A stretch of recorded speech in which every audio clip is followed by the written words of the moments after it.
Painkillers are a massive part of Escape from Tarkov, but what if I told you you've been using them the wrong way for a long time? Today I'm going to share with you my ultimate painkiller strategy that I use every single wipe, and by the end of this video you will have a completely different perspective on how you should be using painkillers.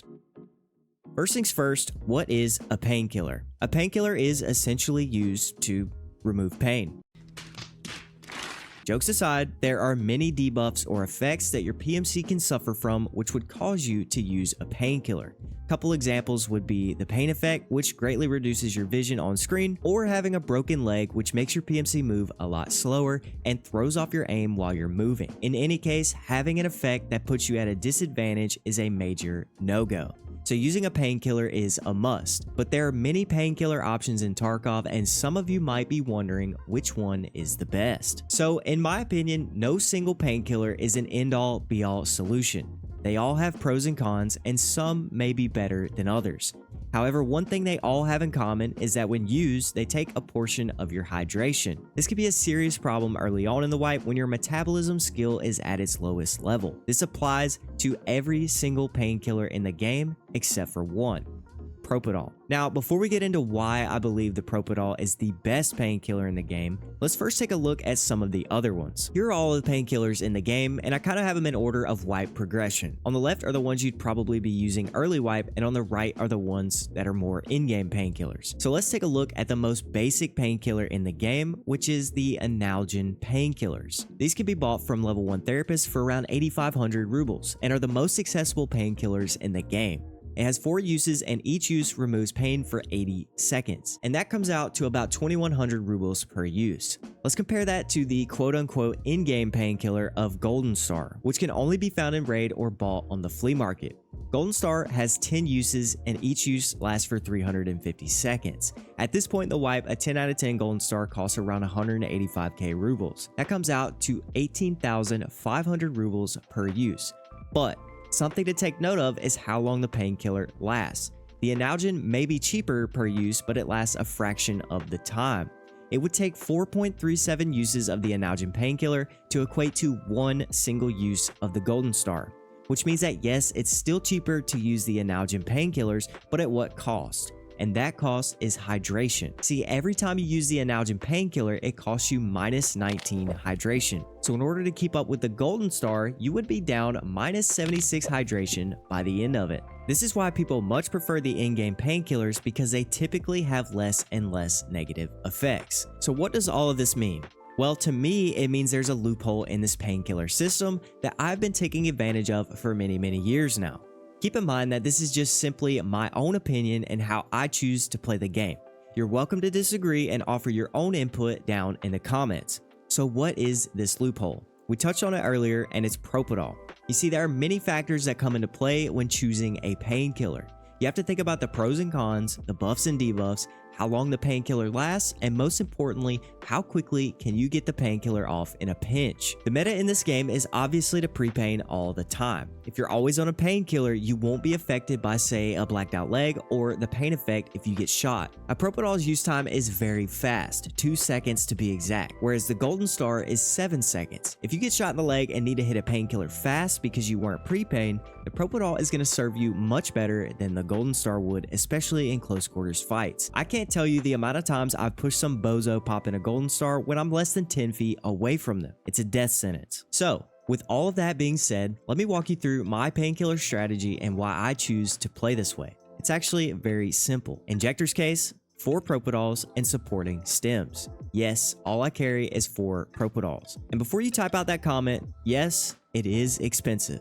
But with how easy it is to make money in this game, it really doesn't matter to me how much it costs.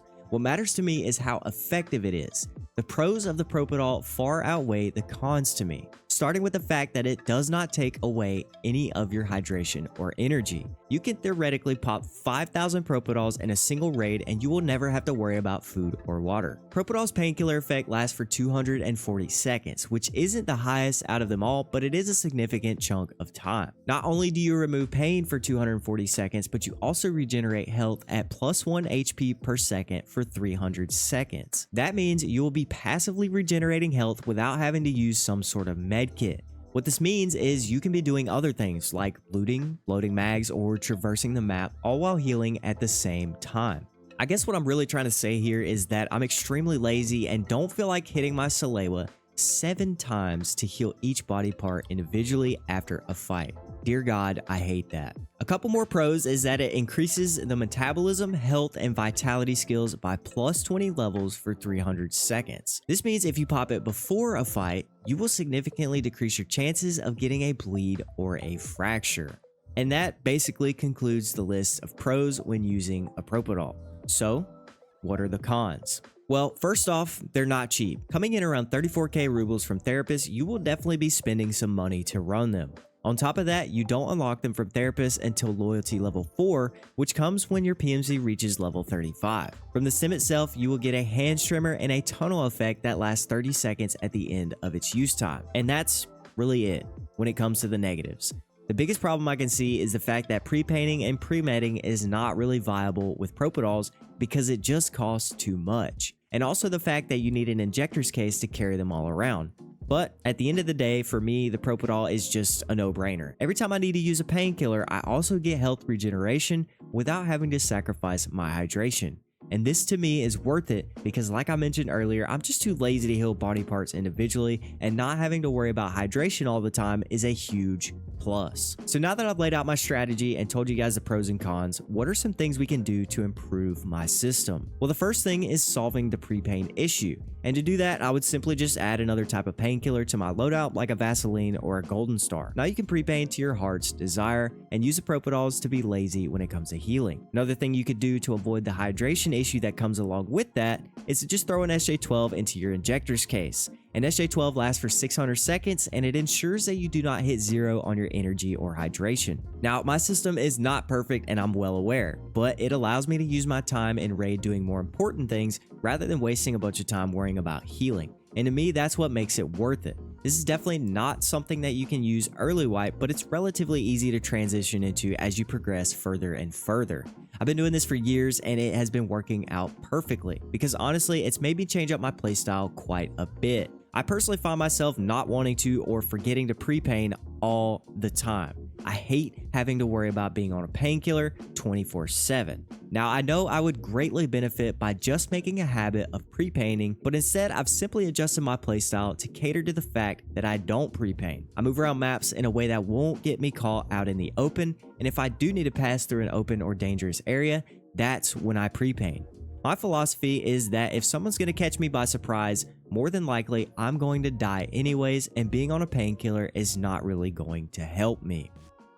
So, what do you guys think? The Tarkov community is a glorious place where people love to argue about how their playstyle is better than yours. So let me know down in the comments how you personally use painkillers to the best of their abilities. I want to thank you guys for watching the video. If you've made it this far, please do me a favor and hit that like button.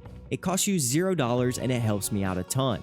If you want to take it a step further, imagine if everyone watching this video went over to my Twitch and dropped a follow.